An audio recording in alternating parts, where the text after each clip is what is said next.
Hi, everybody. Christmas came a little early for me in my office here at Vanity Fair. I'm Krista Smith, West Coast editor, and Aldis Hodge came to visit me to chat about all his projects. So many of them, in fact, I need a cue card, which is normally not my style. But it's great to have you here. I feel like I first met you in Sundance, yeah. I think for Underground, and I was like, why don't I know you? And I made your mom come in, and then there's another brother somewhere, and Yeah, he's working his butt off too, so happy about that. I just saw his billboard actually down on Wall Street. What's fun? He has a show called Sick, which is coming on History Channel, so very happy about it. Oh, excellent. All right, so you, obviously Underground, it got picked up, second season. That's going to come out in March, I think. March. All right. I believe our date is, I feel, March 8th. Mm-hmm. Don't know, man. Yeah. Which is great. I mean, I love that show. Thank you. Legend and producer Journey Smollett Bell, one of my favorites. She's awesome. It's great. And then this Christmas is Hidden Figures. Hidden Figures. Okay. Now, I saw this movie. I loved it. I was like clapping, stomping my feet. Like it's just so infectious. Everyone is great. It truly is an ensemble cast. Yeah. Everyone in it is fantastic. And you get to work with Janelle Monáe. So tell me everything. Tell me about your character. Tell me about working with her. So my character is Levi Jackson, real life man. He was Mary Jackson's husband. They actually met working at NASA together. They both worked there. They met in the wind tunnels where she worked. So it was, really romantic and serendipitous and all this. But really quite a lovely man. I did not have the chance to meet him, but I was able to meet his family.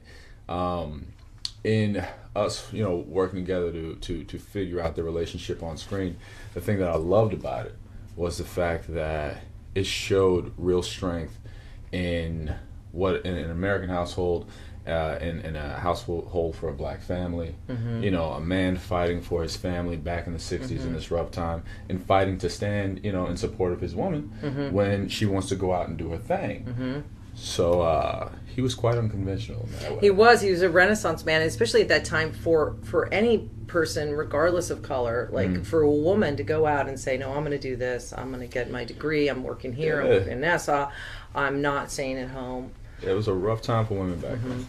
Still fighting to get respect in the workplace, still fighting to get respected for their intellect and their capabilities rather, for what they could achieve. And, these women, along with all the other women around them, they had to make a unified stand, and they actually achieved it, because where would NASA be without these ladies? It's incredible, and it is a true story, which is something I didn't know, and it's one of those things that I love about Hollywood, is somehow you see this movie, and you can't believe you've never even heard about these women before until they make a motion picture about it. But which is weird. It's incredibly moving and powerful, and I don't want to give it away, and also with John Glenn just passing, and he plays a very prominent role in this film. The actor that plays him is fantastic. But you realize they were critical in the success of the space program.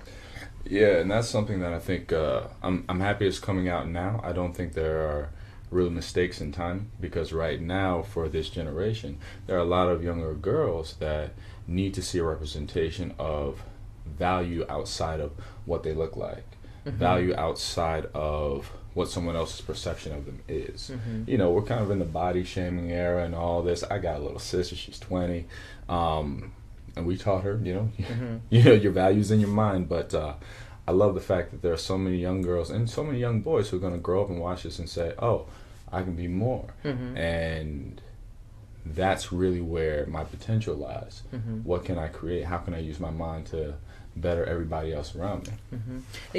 I met your mother. She's a very strong woman, which is very exciting. Moms, I'm Krista Smith with Vanity Fair, and I'm talking to Aldis Hodge about his many projects, one of which is Hidden Figures, which is coming out at Christmas. So as a mother of two boys, your mom is a badass. I can say that. I can swear, right, on Facebook. Anyway, she's awesome.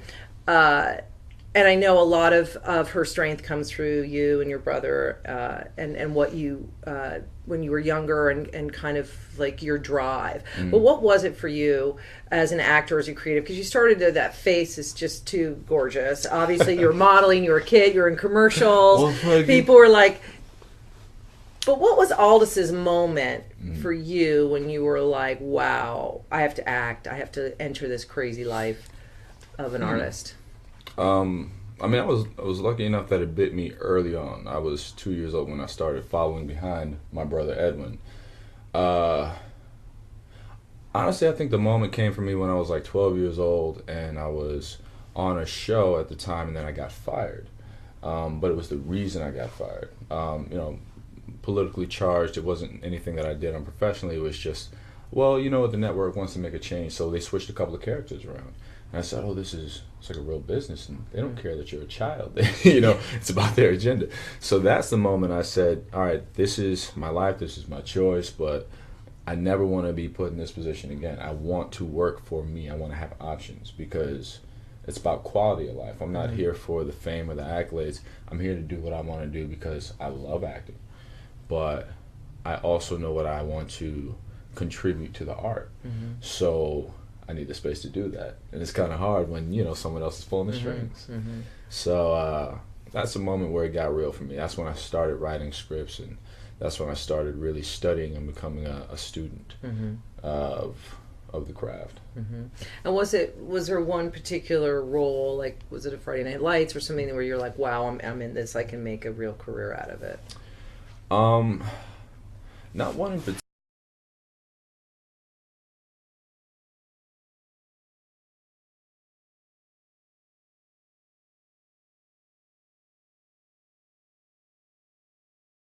Tom Cruise feels that way. I mean, he's Tom Cruise, and he's the biggest movie star in the world, but I feel like it's the condition of an artist. Like, you're always thinking, what's next? What am I going to do next? Like, you're never, it's not, satisfied isn't the right word, because I think you're satisfied when you do a great part or the movie, like Hidden Figures is a great film. It all came together beautifully.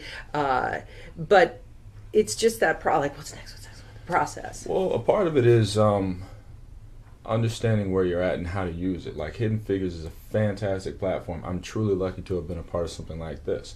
So now I feel as an artist, my responsibility is to take what this has granted me and use it for whatever's next, and not waste the grace given to me by being a part of this film, And oddly enough, I did have the good fortune of being able to talk to Tom Cruise about this specific mentality. I was like, brother, how do you do it? Because we were talking about this on Reacher. I said, he was in Jack Reacher. Jack Reacher will never go back. Right. I said, how do you, like, is there something wrong with the way that I see things? He's like, man, I'm working on 8 projects at one time. He goes from movie to movie to movie. And he just has a love for it, a passion for it. But we talked about just maintaining a healthy mind state through it all. And really, where do you place your value? I know I do this for me, for the love, but I also do it for my family. And do it to get to a position where I can help create opportunities for other people. That's my goal. So my only real obligation to myself is, while I'm in it, maintain happiness and maintain being grateful for it all. But yeah, I don't think Tom is slowing down anytime soon. No, he my keeps brother, going. work at the work. Yeah, he's incredible. He gave me good advice. Well, if you're just joining us, I'm Krista Smith with Vanity Fair, and I am here with Aldis Hodge, and we were talking about all kinds of things. Yes. So thank you for joining. Thank you. Your brother, did you guys ever go up for the same parts? We used to a lot. Now, not so much. But, I mean, I can't tell you, that boy's on Sleepy Hollow. He's on Secrets and Lies. He has 6 coming out. He's doing his own thing. But we've kind of been on different paths for the last couple of years. But it's great because we're definitely definitively different types of actors, but we're just really waiting for the chance to get to work together again. Whether it's on a project that we write together, or whether he's on my show or I'm on his. But we used to go out against each other a lot as kids. But Mom always taught us there's no real idea of competition. We don't bring competition in the house. If one of us gets it, we all get it, and what's for you is for you. You just got to trust what the process is. And if you don't get it, that's just because there's something else out there that you're supposed to be focusing on. So reassert your focus and go get that, But whenever my brother gets something, I'm like, yo, let's get it. Because if it ain't me, it better be him. Yeah. You know? I know it's hard. It's so hard as an actor to be positive all the time, because you can put all this effort into a movie or a series and it doesn't go, or people don't respond the way you think they're going to respond.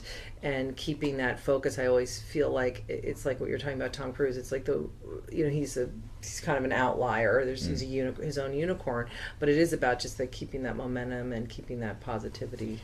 Yeah, I mean, in my experience working with Tom, I realized that he enjoys everybody around him to feel good and do well. You know, I think he really exhibits the idea of being a true leader on the set, and I learned a few things from him in that way.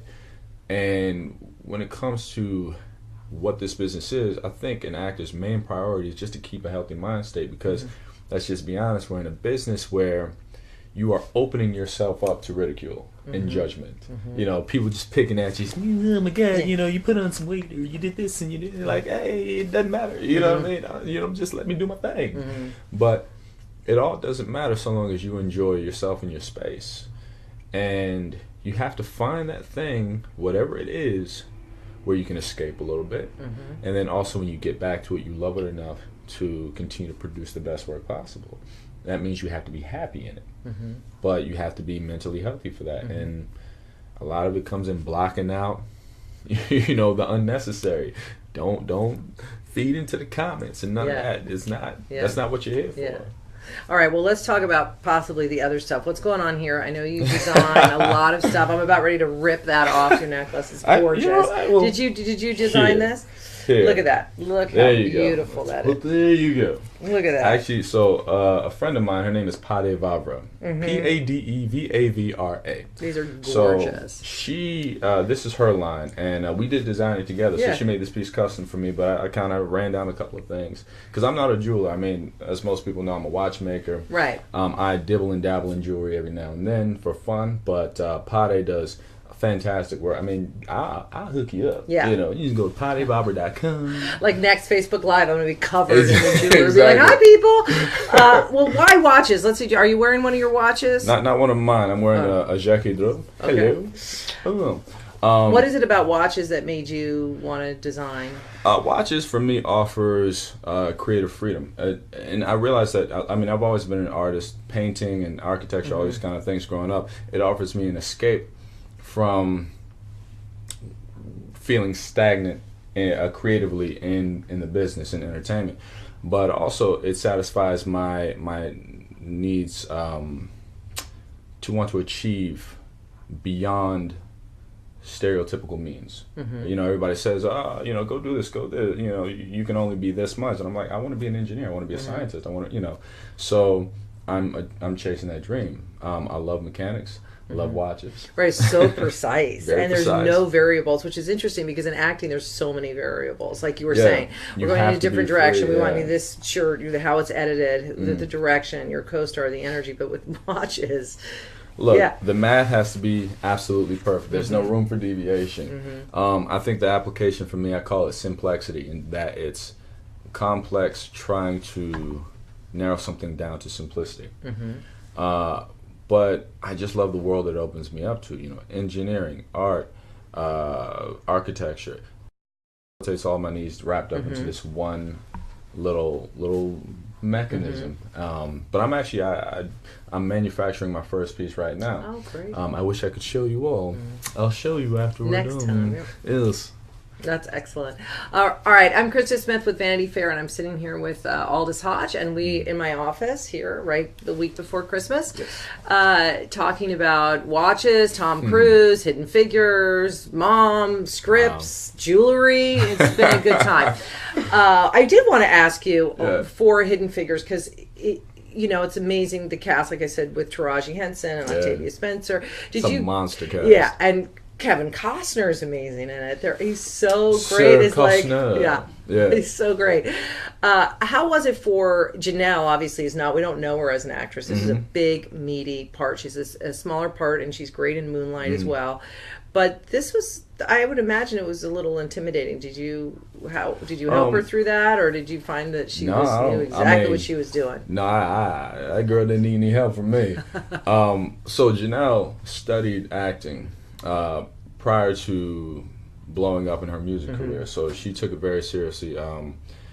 She came in prepared, but she took it as, I think, a learning process. She was very open and sort of voracious for trying to understand, where the character is, who she is as a person, and trying to produce that on screen. I have a lot of respect for how she handled it. And honestly, I think she did a fantastic job. I think a lot of people are going to be surprised, but she's a performer through and through. And she knew what she was there for. She did not phone this one in. The girl came ready. So I was really impressed with her tactic and her approach. And then working with her, it was just fun because it wasn't like she was fearless with how she came to set and how she approached this character, and she knew what to put into it. And we didn't have to force it. So I was really surprised. I was pleasantly surprised. And did you get to, because there is like 3 stories, and all the girls obviously are together in a lot of the movies, and the men aren't as much. They kind of have their sections. Did you get to see any of the other ladies on the set where everyone hanging out? Yeah. I remember that scene, the church scene, the picnic scene. We were all just there, and it's just really those 3 together. It's great. It's just nothing but laughs and jokes all day. Octavia, that girl is funny. Her, Taraji, and Janelle together, it's like you can obviously see it on screen because what they have in real life is exactly what they put into their characters. That relationship there.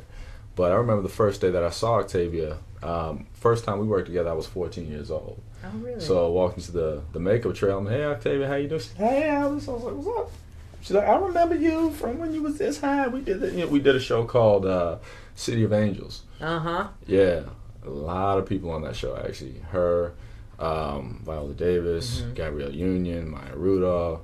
That had a stacked cast. Wow. And I don't think anybody's doing too bad. Yeah, right now. that's a pretty good list of who's who, right? Yeah, but it was just really, it was a